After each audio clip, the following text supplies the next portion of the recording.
is a bounce coming. We're going to be looking at the charts, but also there's some interesting news because people have been kind of freaking out. Oh, these old whales are waking up and selling their coins. It's actually a good thing. We got Bitcoin charts, we got Ethereum charts, Solana charts, other stuff. It's going to be a good time. Let's get into it. So first and foremost, David Bailey. The only reason we're not at 150K right now is two massive whales. Remember, one whale with 80K BTC and another 150,000 BTC. These old whales capitulating is actually mega bullish.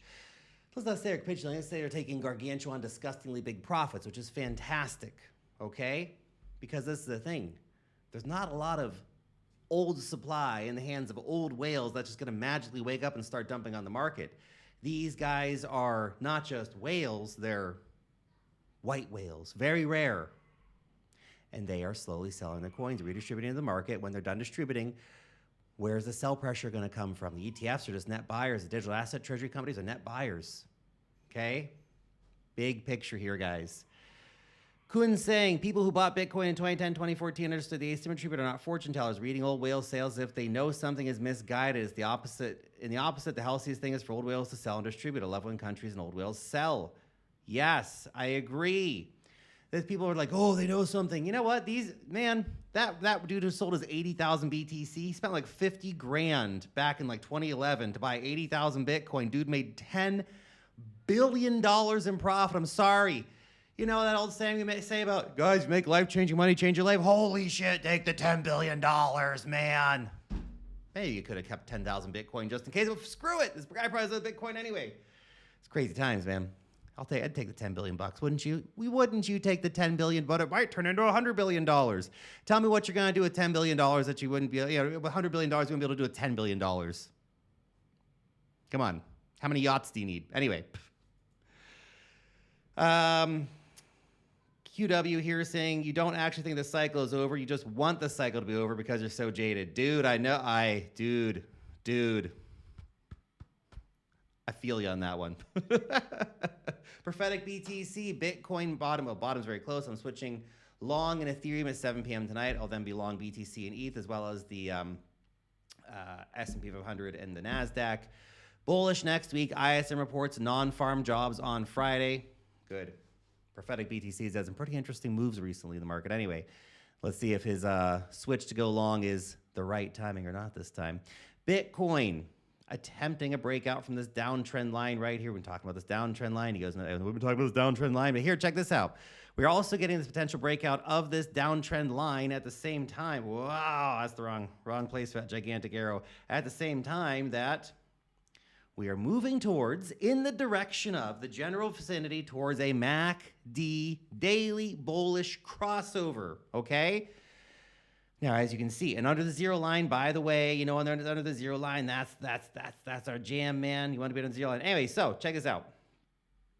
Last time we had a signal like that, it's actually been quite a while. Now, it doesn't mean that it's going to confirm, but a under zero line crossover happened back in like June. It was just barely, maybe it was like a 1 or something, but now we have a very nice, clear, under the zero line, MACD bullish crossover coming up in the next few days. Has not confirmed, may not confirm. We might go to Goblin Town. You never know.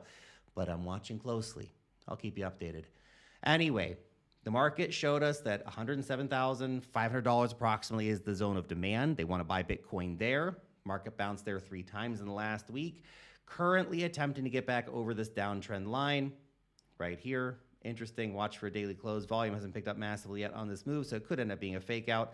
Let's see how we go. 20-day, 50-day EMA and the $112,000 resistance line all lie ahead of us. All could be sticky areas for the price to get back over before trying to shoot up to new all-time highs. Let's keep an eye on it. I like the sentiment I just want to share with you. Life really is a bull market. I told myself this every day until my life eventually reflected it. Now I genuinely believe in it. Life is a bull market. Life's a vibe. It's electric. Don't let the doomer shit get to you guys. Currently long on Bitcoin. By the way, over here on BitUnix, you guys can see here, minus $200 at the moment. Okay, so let's see how that goes. Targeting a decent breakout here. This downtrend line could be breaking, and we could go higher. That's the idea here anyway. If we take the L, we take the L. Solana profit still just chilling down there. Trade, obviously, we're swinging for the fences on that one, so we'll see how it goes. By the way, if you'd like to join me trading on BitUnix, guys, there's a link down below. No KYC, no VPN. And guess what? No BS. Anyone, anywhere can short the rips, long the dips, have a good time. Now, it has never been a better time to join because the bonuses are absolutely bonkers, crazy, insane. Link down below is exclusively going to get you the following. Up to $400 on deposit bonuses. It's a great deal. That's why they keep running it. Deposit $2,000, you get $400 back, cash money. Boom, that's nuts. The trading bonuses are absolutely bonkers crazy. The more you trade, the more money they're going to put back in your account. You'll also get VIP level 3 straight away as a trial. That takes you up to 30% fee discounts. Plus, starting tomorrow, we're going to go back to doing live streams. During our live streams, every day, Monday to Friday, for the rest of the month of September, we're going to be giving away $1,000, man. You want to get in to win that $1,000 a day? Sign up using the link down below. Start your account, fund it, make a trade. You're in to win, okay? Check it out. Thank you very much. So, continuing, Molly says, I swear to God, if he launches another meme coin, unspecified oval announcements from Trump tomorrow. Of course, the talk of the town has been WLFI. But just a reminder, Trump launched a meme coin. How's that doing? It's brutal. Currently down only 89% currently. I mean, come on. It's not down 90%, is it? No, it's only 89. It's fine. Meme coins. To be fair, it's a meme coin. So, you know, this is always going to happen to it. WLFI is a DeFi protocol. It's actually got something backing it. Let's see. I think that the reaction around the Trump meme coin was so big because it was unexpected and people went so crazy over it compared to WLFI, which you've all known was coming. And the pre-markets were showing a crazy, like $40 billion fully diluted valuation. So people have been a bit more hesitant to buy what is essentially a clone of Aave, but just run by the Trump family. Still, though, it's at like $20 billion fully diluted valuation right now, which is crazy. Horst says they're going to burn this market to the ground when Trump's out of office unless Vance or one of his kids takes over. That was in response to this crypto. Now, the biggest portion of Trump family's paper net worth, WLFI is likely now Trump's most valuable asset, exceeding their decades-old property portfolio. Just let that sink in for a second. Trump literally made hundreds of millions of dollars off of the Trump meme coin. WLFI, making them billions. Billions, guys. Plus, DJT company bought $2 billion worth of Bitcoin. They launched that deal with crypto.com that they're going to buy $6.5 billion of CRO tokens. What? It's crazy, man. This is the 4-hour chart for WLFI. Now, it goes back to the 25th of August, even though it technically launched yesterday, because Binance was running pre-markets for it.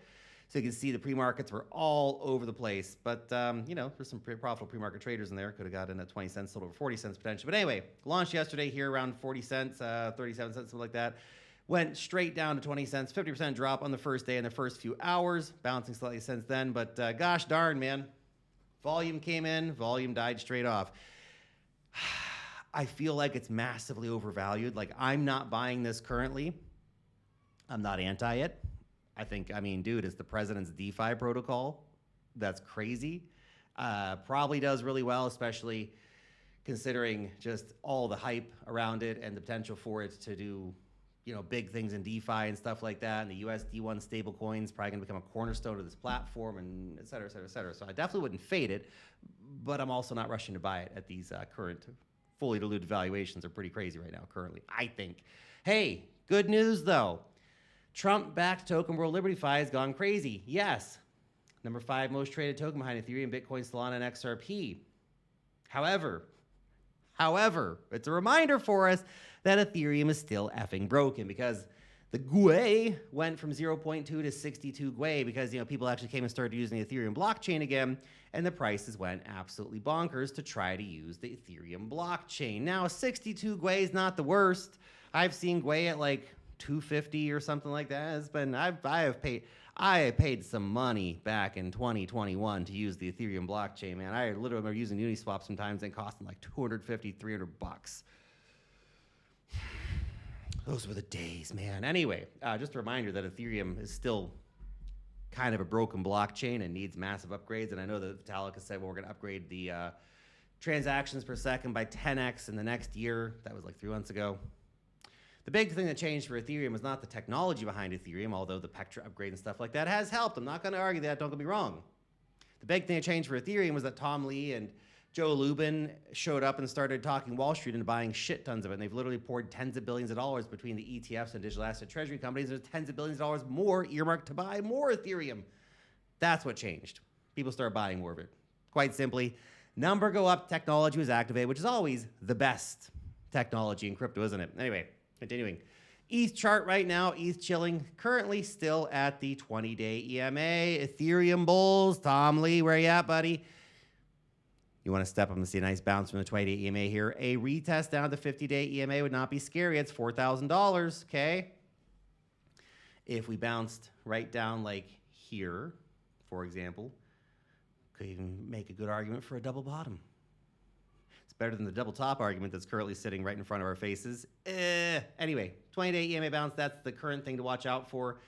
50-day EMA bounce or a bounce off 4K. If we see further price decline, would probably be an interesting spot that I might consider adding to my existing Ethereum long.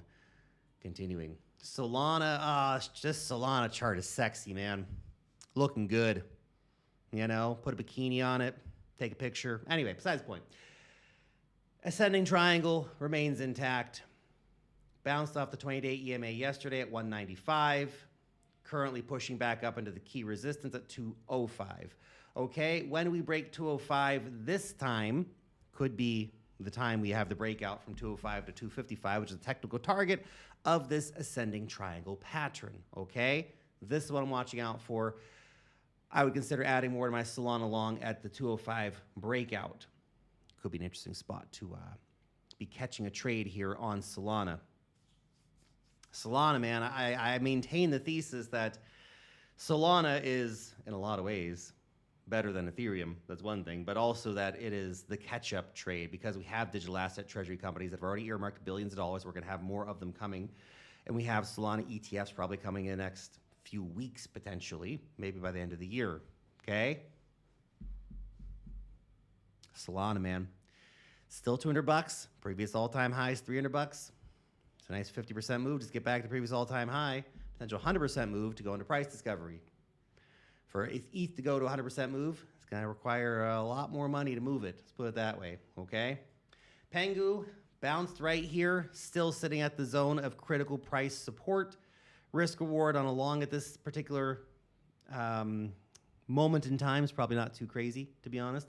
Holding my spot bags currently, chilling in Pengu. Think it probably goes a lot higher. Pump is trying to pump.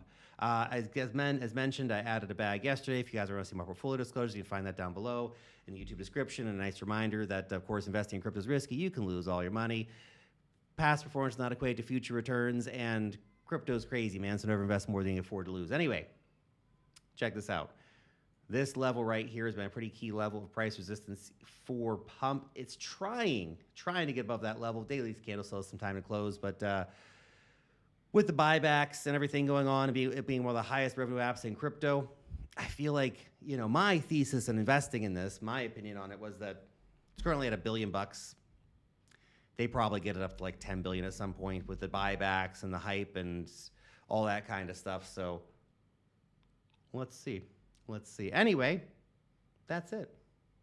You're awesome. I appreciate your time. I appreciate you coming to hang out, talk crypto with me for a few minutes. Again, check back tomorrow. It's live stream day, baby. It's going to be a good time. I'll see you there. Peace out, and enjoy the rest of your day.